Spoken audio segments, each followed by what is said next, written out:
Video में हम रस, छंद और अलंकार की परिभाषा पूरे डिटेल में देखने वाले हैं। तो चलिए बिना किसी देरी के वीडियो को स्टार्ट करते हैं। सबसे पहले हम देखने वाले हैं श्रृंगार रस के बारे में। श्रृंगार रस का परिभाषा: जब विभाव, अनुभाव तथा संचारी भाव का संयोग होता है। जब विभाव, अनुभाव तथा संचारी भाव का संयोग होता है तो रति नामक अस्थायी भाव से श्रृंगार रस की उत्पत्ति होती है। इसका उदाहरण यहाँ पर दिया है। चलिए अब अगला देखते हैं। करुड़ रस। करुड़ रस में जब विभाव, अनुभाव तथा संचारी भाव का संयोग होता है तो शोक नामक अस्थायी भाव का करुड़ रस की उत्पत्ति होती है। उसका उदाहरण देख सकते हैं। बहुत ही सरल भाषा में यह उदाहरण दिया गया है। तो अगले रस को देखते हैं, वीर रस।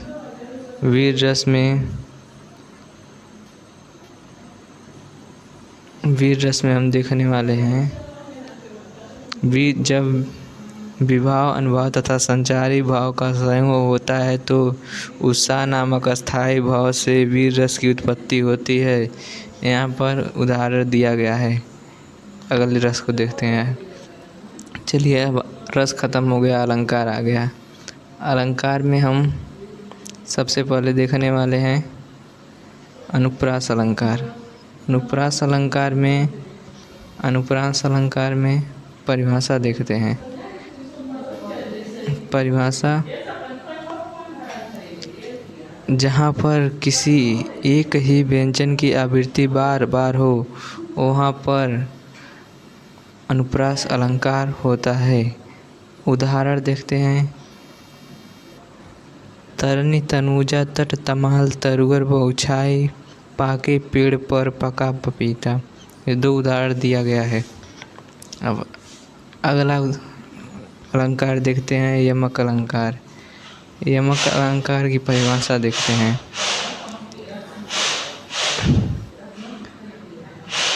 जहाँ पर शब्दों की आवृत्ति बार बार हो लेकिन उनके अर्थ भिन्न भिन्न हो।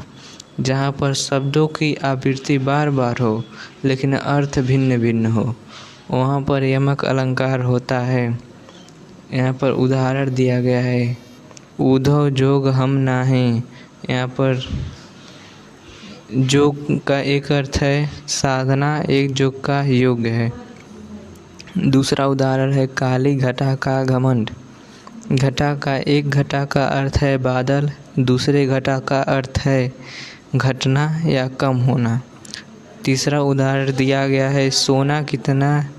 यह उदाहरण देख लीजिएगा।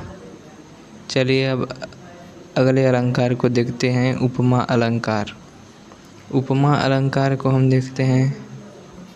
उपमा अलंकार में परिभाषा को देखते हैं। जहाँ पर किसी एक व्यक्ति या वस्तु की तुलना समानता के आधार पर किसी दूसरे व्यक्ति व वस्तु से की जाती है तो वहाँ पर उपमा अलंकार होता है। जहाँ पर किसी एक व्यक्ति की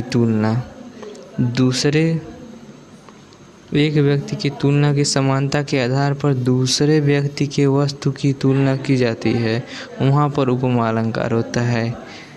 यहाँ पर उदाहरण दिया गया है। उदाहरण आप लोग देख सकते हैं।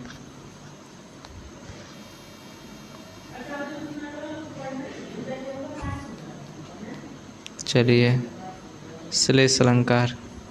श्लेष अलंकार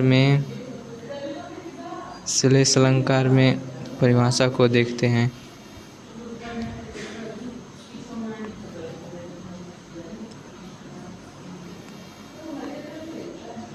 जहाँ पर कोई शब्द एक ही बार आए लेकिन उनके अर्थ अलग अलग हो। जैसे यहाँ पर परिभाषा दिया गया है। उदाहरण: रहीमन पानी राखिए बिन पानी सब सून, पानी गए न उबरे मोती मानुष चून। और दूसरा उदाहरण दिया गया है, देख लीजिएगा। यहाँ पर दो उदाहरण दिया गया है सरल भाषा में। चलिए ये स्क्रीनशॉट लेते रहिएगा, आप लोग तैयार कर लीजिएगा। पूरे सरल भाषा में लिखवाया गया है। अब हम छंद देखते हैं। छंद में दोहा, दोहा की परिभाषा देखते हैं। यह एक अर्धमात्रिक छंद है। इसके 4 चरण होते हैं। पहले चरण में 13-13 तथा दूसरे चरण में और चौथे चरण में 11-11 मात्राएं होती है। जैसे पहले चरण में और तीसरे चरण में 13-13 मात्राएं और दूसरे और चौथे चरण में 11-11 मात्राएं होती है। यहाँ पर 13-13, यहाँ पर 11-11 मात्राएं होती है। उदाहरण दिया गया है, देखिए आप लोग। मेरी भव बाधा हरो राधा नगरी सोय, जा तन की झाई पैसे श्यामु हरित दुहि होय। देख सकते हैं आप लोग, जहाँ पर बड़ी एक या बड़ा आ का मात्रा होता है वहाँ पर 2-2 मात्राएं होती हैं, यानी कि दीर्घ होता है। और जहाँ पर बस शब्द दिए होते हैं वहाँ पर लघु मात्राएं होती हैं। चलिए अब अगले छंद को देखते हैं। चौपाई। चौपाई की परिभाषाएं देखते हैं। यह सममात्रिक छंद होता है। इसके 4 चरण होते हैं और प्रत्येक चरण में 16-16 मात्राएं होती है।